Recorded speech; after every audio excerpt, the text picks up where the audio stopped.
Aninhada no fundo de um vale, a cidade de Sussurros Silenciosos era um lugar de profunda solidão. Era uma cidade mergulhada em tradição, onde as histórias passadas de geração em geração mantinham seu poder. Entre esses contos, um se destacava, uma narrativa arrepiante da Floresta do Eco. Essa floresta, na fronteira da cidade, era mais do que apenas um conjunto de árvores. Era um repositório de almas perdidas, seus ecos presos em sua densa folhagem. Os moradores falavam da floresta com uma mistura de medo e reverência. Eles alertavam sobre o perigo de se aventurar muito fundo, especialmente à noite. Os ecos, diziam eles, não eram meros sons. Eram resquícios dos perdidos, buscando consolo ou talvez vingança. As crianças eram instruídas a ficar longe, sua curiosidade juvenil moderada pelos contos assustadores. A floresta, em suas mentes, era um lugar de sombras e sussurros, um reino além da sua compreensão. Os anciãos de Sussurros Silenciosos guardavam os segredos da floresta com zelo. Eles conheciam a verdadeira extensão do seu poder, a realidade arrepiante por trás dos sussurros. Eles tinham visto em primeira mão o efeito da floresta naqueles que ousaram desafiar suas profundezas. Seu silêncio não era apenas uma precaução. Era uma tentativa desesperada de proteger a cidade das garras malévolas da floresta. Eles sabiam que a floresta estava faminta, sempre buscando novas almas para adicionar à sua coleção. A floresta sempre esteve lá, uma guardiã silenciosa dos segredos da cidade. Sua presença era um lembrete constante da fragilidade da vida, do véu tênue entre os vivos e os mortos. O vento farfalhando entre as folhas carregava sussurros de nomes esquecidos, de vidas tragicamente interrompidas. A floresta era um monumento vivo à história da cidade, um testemunho do poder do medo e da natureza duradoura das lendas. Gente, qual é? Esses contos são só histórias para assustar crianças. A floresta é só um monte de árvores. É, o Carlos tem razão. A gente devia ir lá ver com os próprios olhos. É só uma floresta, afinal. Tô dentro. Vamos nessa. Vai ser divertido e a gente prova que todo mundo tá errado. Sei lá, gente. E se as histórias forem verdade? E se tiver alguma coisa lá? Deixa de ser medrosa. A gente vai ficar junto e manter as lanternas ligadas. Um grupo de amigos, jovens e imbuídos da invencibilidade da juventude, zombavam dos contos. Eles viam a floresta não como um lugar de perigo, mas como um desafio. Seu líder, um jovem carismático chamado Carlos, propôs uma aventura ousada, uma excursão noturna ao coração da Floresta do Eco. Ele buscava provar que as lendas eram falsas, expor os ecos como meros truques do vento. Os outros, movidos por uma mistura de bravata e pressão dos colegas, concordaram prontamente.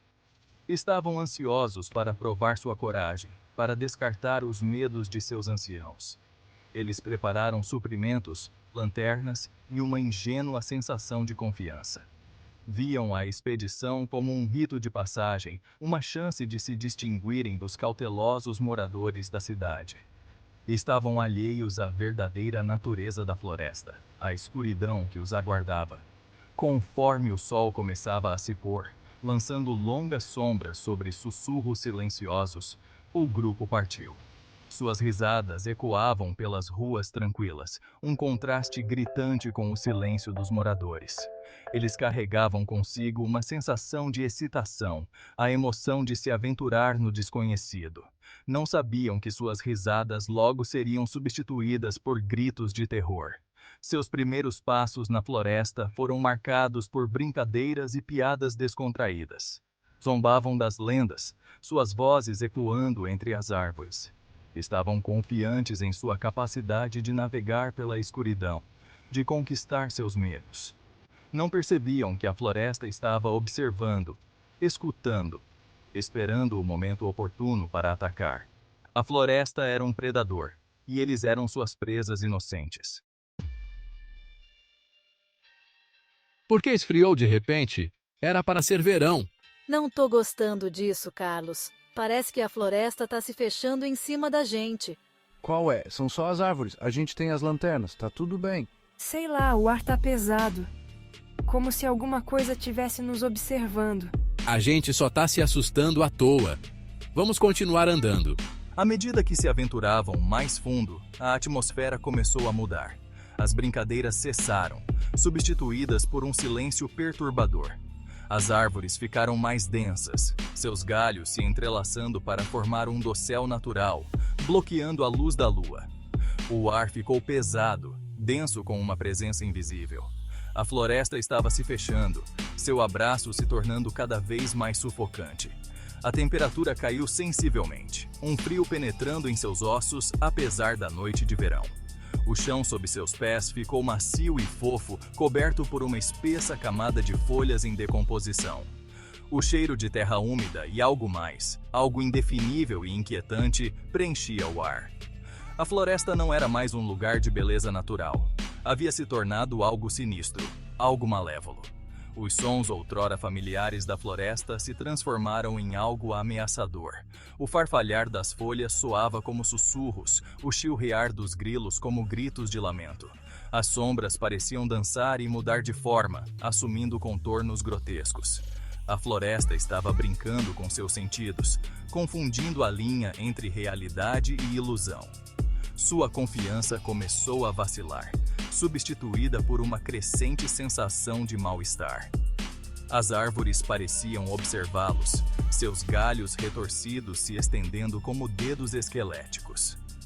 A floresta não era mais uma observadora passiva, havia se tornado uma participante ativa em seu sofrimento.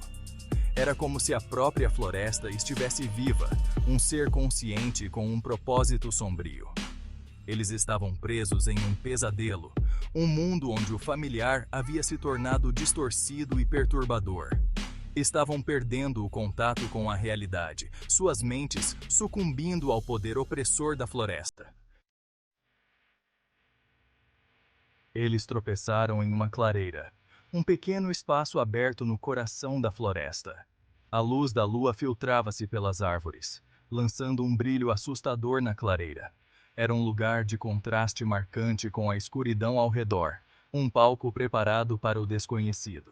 Vamos provocar os espíritos. Quem sabe assim conseguimos alguma resposta. Carlos, em uma tentativa equivocada de recuperar o controle, sugeriu que eles tentassem provocar os espíritos. Ele gritou para a escuridão, sua voz ecoando entre as árvores. Desafiou as lendas, suas palavras carregadas de bravata. Mostrem-se, queremos ver o poder da floresta. Suas ações eram alimentadas por uma necessidade desesperada de provar a si mesmo, de vencer o medo crescente. Ele estava jogando um jogo perigoso, um jogo que estava destinado a perder. Carlos, acho que isso não é uma boa ideia. Os outros, sua bravata inicial substituída por um medo gelado, observavam em silêncio. Eles sabiam que haviam cruzado uma linha, que tinham se aventurado longe demais no desconhecido. Talvez devêssemos ir embora. Eles lamentavam sua imprudência anterior, sua arrogância juvenil. Agora, estavam à mercê da floresta, seu destino pendendo precariamente na balança. Queria estar em casa agora. Eles ansiavam pela segurança de suas casas, pelo conforto familiar de suas camas. Um súbito golpe de vento varreu a clareira, apagando suas lanternas e mergulhando-os na escuridão. Eles foram envoltos em um silêncio opressor, quebrado apenas pelo som de sua própria respiração ofegante. A floresta prendeu a respiração, esperando pelo próximo movimento deles. Estavam presos em um vazio, um lugar entre mundos. Estavam prestes a aprender o verdadeiro significado do medo. Um sussurro arrepiante quebrou o silêncio. Uma voz que parecia vir de todos os lugares e de lugar nenhum ao mesmo tempo. Era um eco distorcido, um fragmento de uma língua esquecida. Voltem enquanto ainda podem. O sussurro ficou mais alto, transformando-se em um coro de vozes, cada uma tentando chamar sua atenção. A floresta tem fome, fome de almas. Elas sussurravam sobre o poder da floresta, sobre sua fome insaciável por almas. Precisamos sair daqui agora! Mas seus apelos eram abafados pela cacofonia de sussurros, uma sinfonia de desespero. Eu não consigo pensar direito. Eles estavam descendo em um abismo de medo, um lugar onde a sanidade começava a se desfazer. Ana olhou para o relógio. O ponteiro dos segundos estava parado. Um arrepio estranho percorreu sua espinha. O tempo havia parado. O ar ficou pesado a sufocá-la. As árvores se erguiam, sentinelas silenciosas em um mundo sem movimento. Uma sensação estranha e inquietante invadiu seu coração. O solo da floresta parecia respirar sob seus pés. Sombras dançavam na periferia de sua visão. O farfalhar das folhas era o único som no silêncio repentino e anormal. O pânico corroía as bordas de sua compostura. Ela chamou por seus amigos, sua voz fina e fraca. Não houve resposta, apenas o silêncio opressor. O próprio ar parecia vibrar com uma energia invisível. O medo, frio e agudo, a perfurou. Ela estava sozinha, totalmente sozinha. Ela sentiu uma presença, algo a observando das sombras. Um sussurro, suave como o farfalhar das folhas, chegou aos seus ouvidos. Falou seu nome, depois seus medos mais profundos, seus desejos ocultos. A voz conhecia seus segredos. A escuridão se aprofundou, engolindo os últimos vestígios do crepúsculo. Os sussurros ficaram mais altos, se entrelaçando na estrutura da floresta. Eles pareciam emanar das próprias árvores, da própria terra sob seus pés. A floresta prendeu a respiração, esperando. Ana cambaleou para trás, os olhos arregalados de terror. As sombras dançavam mais perto, assumindo formas grotescas.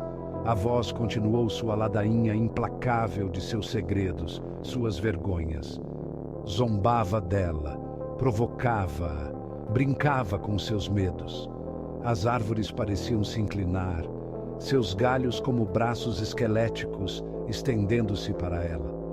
O chão parecia instável, como se a própria floresta estivesse mudando ao seu redor. O ar ficou denso, com um aroma de outro mundo, doce e enjoativo. Ana queria gritar, mas o terror roubara sua voz. Ela só podia ficar ali, paralisada pelo medo, enquanto a floresta se fechava ao seu redor. Os sussurros se intensificaram, tornando-se uma cacofonia de sons que perfuravam seu cérebro. Carlos sentiu uma inquietação crescente. Ele havia se separado de seus amigos. A floresta, antes familiar, agora parecia estranha e ameaçadora. Ele chamou por Ana, por qualquer pessoa. Sua voz ecoou estranhamente, engolida pela densa folhagem. O silêncio que se seguiu foi ensurdecedor. Ele forçou os ouvidos, procurando qualquer sinal de seus amigos. Apenas o farfalhar das folhas e o pio distante de uma coruja responderam aos seus chamados. Um nó de medo apertou seu estômago. Ele empurrou a vegetação rasteira, galhos agarrando suas roupas. As árvores pareciam se aproximar, cercando-o. Ele sentiu uma crescente sensação de isolamento, de estar sendo observado. Carlos gritou novamente, sua voz carregada de desespero. Ana! Onde você está? A floresta absorveu seus gritos sem oferecer resposta. Ele estava sozinho, perdido em um mundo que se tornara hostil. Seção 4. A busca. Começa. A manhã raiou sobre a pequena cidade, lançando uma luz dourada na borda da floresta. Os moradores notaram a ausência de Ana e Carlos. Uma equipe de busca foi rapidamente organizada, seus rostos marcados pela preocupação. Eles entraram na floresta, suas vozes abafadas pela apreensão. Eles gritaram os nomes dos amigos desaparecidos, seus chamados ecoando pelas árvores, mas apenas o silêncio respondeu. Nas profundezas da floresta, a equipe de busca encontrou uma clareira. 2 lanternas estavam no chão, suas luzes apagadas. Ao lado delas havia um gravador. Um loop arrepiante de risadas e depois gritos tocava no aparelho. Os aventureiros trocaram olhares inquietos.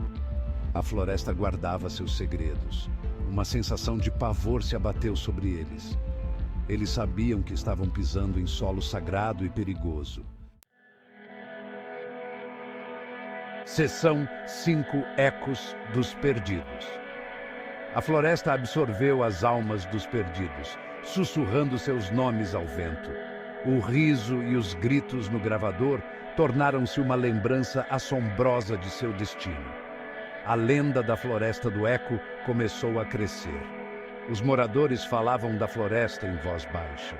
Eles a evitavam à noite, temendo a escuridão e os sussurros.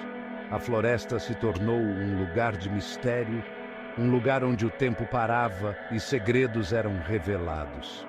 Alguns sussurravam que os perdidos ainda vagavam pela floresta, suas vozes presas em um loop eterno. Outros afirmavam que a própria floresta era um ser senciente, alimentando-se do medo e do desespero daqueles que ousavam entrar. A verdade permaneceu indefinida, envolta no mistério da floresta. A única certeza era que alguns ecos nunca retornam. A floresta guardava seus segredos, protegida pelos sussurros dos perdidos. Seção 6 A Lenda da Floresta do Eco. A lenda da Floresta do Eco tornou-se uma história de advertência, passada de geração em geração. Os pais alertavam seus filhos para ficarem longe da floresta, especialmente à noite. A floresta se tornou um símbolo do desconhecido, um lugar onde as fronteiras entre a realidade e o mito se confundiam. Os ecos dos perdidos serviam como um lembrete constante do poder da floresta. Eles sussurravam ao vento, um testemunho arrepiante do destino daqueles que ousavam se aventurar muito fundo. A floresta os mantinha cativos, suas vozes presas em um loop infinito. Os moradores aprenderam a respeitar a floresta, a temer seu poder. Eles a evitavam, deixando-a com seus segredos e seus sussurros.